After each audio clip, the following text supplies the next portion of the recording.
သူတရားရတော့ကိစ္စမှာဒီစိတ်ထောင်းနေရောက်ပါဟုတ်ကဲ့နော်အဲ့မှာအဲ့တော့ဘိုးကျုပ်ပူကြီးတန်းရွှေဆိုရနဲ့ပြန်ပြီးတော့သူညှိလိုက်ညှိလိုက်ပြီးတော့အင်းစိန်ဆိုရနေပြီးတော့ကျွန်တော်တို့မိသားစုအိမ်ပြန်ရောက်ပေါ့အင်းစိန်ထောင်းအင်းစိန်ထောင်းဟုတ်ကဲ့အင်းစိန်ထောင်းရောက်နေတော့မှကျွန်တော်ကပကံမှာကျွန်တော်အိမ်ဆောက်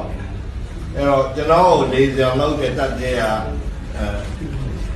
ဆန်းညုပ်ဦးဆိုရဲကန်နေပြေးလာပြီးတော့အာစုကြီးတော့အင်းစိန်တောင်နဲ့ရောက်သွားပြီခင်ဗျားတော့ငွေရမယ်ငွေရမယ်ဆိုပြီးတော့စိတ်တက်ကြွပြီးပြေးလာတာနဲ့တော့နေရ3ရက်လောက်ကြာတော့တန်းကျွေနဲ့စုကြီးကညှိလိုက်တော့သူကကျွန်တော်မိသားစုနေတဲ့အိမ်ပြန်ရောက်သွားပြီမကြခင်ပဲအိမ်ကြီးကိုစပြင်တယ်ပြီးတော့ကျွန်တော်တို့ဟိုမှာအပြင်ကနေကြည့်နေတဲ့လူတွေကသိတော့ကျွန်တော်က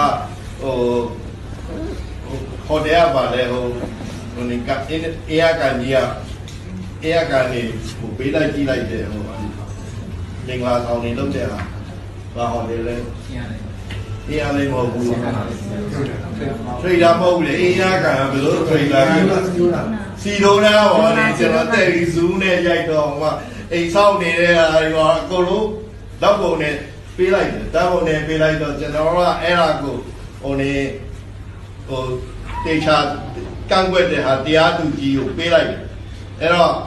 စုကြည်ဘက်ကရှင်းနေ9ယောက်ခေါ်တယ်သူတို့ရဲ့ dream team ခေါ်တယ်ရှင်းနေ9ယောက်ကနေပြီးတော့ dream team ဆိုဟိုအမေရိက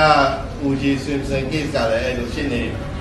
9ယောက်6ယောက်နဲ့ dream team ခေါ်တယ်ဒီအကုန်လုံးလိမ်ပြီးတော့ဒီမှာဓာတ်ပုံကြီးနဲ့တေချာရိုက်ပြတာတော့သူအဲ့ဒါပြင်မဆောက်ပါဘူးဆိုပြီးတော့ညာကြ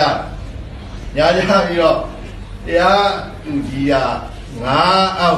10လားလောက်ကိုကျွန်တော်တို့အဖြေပေးဘူးအဲ့ဒီတွဲမှာစုကြည်တော့အကုန်ပြီးအောင်ဆောက်လိုက်တယ်သူတို့လိုချင်တာနောက်ပြီးမှကျွန်တော်တို့ကရှုံးစေတဲ့အိမ်ကြီးကတန်ဖိုးတက်အောင်ထောက်တဲ့တွဲတဲ့ကြိုက်တယ်လို့ပြင်ကြိုက်လို့ပြင်းအိမ်တစ်ခုလုံးပြည့်အောင်ရတယ်ပြည်ပြီးတော့ဆောက်ရင်တန်ဖိုးတက်အောင်လို့အဲ့လိုဥပဒေရှိလို့ဒါမှလည်းထားလိုက်ပါတော့အဲ့ဒါကခုနအာနာရှင်ဆိုကလက်ထက်ကဥပဒေတိုင်းလုပ်တော့ဆိုရတယ်လေသူလုပ်ချင်တယ်လို့လုပ်လို့ရတာပေါ့ကျွန်တော်ပြောတာရှင်းလားဟုတ်အငါပြောရှင်းပါလေအဲ့တော့ကျွန်တော်ရှင်းနေဝေးတယ်အဲ့ဒါကငါတော့မွေခွဲရင်ဘယ်လိုပြောရမလဲဒါအမွေခွဲရင်ဒါသူတို့လောက်တာလေကျွန်တော်ကတော့ကန့်ကွက်ပြီးပြီနောက်တစ်ခုကကျွန်တော်ကန့်ကွက်တာအဲ့ဒီချိန်တော့ဒီအိမ်ကြီးက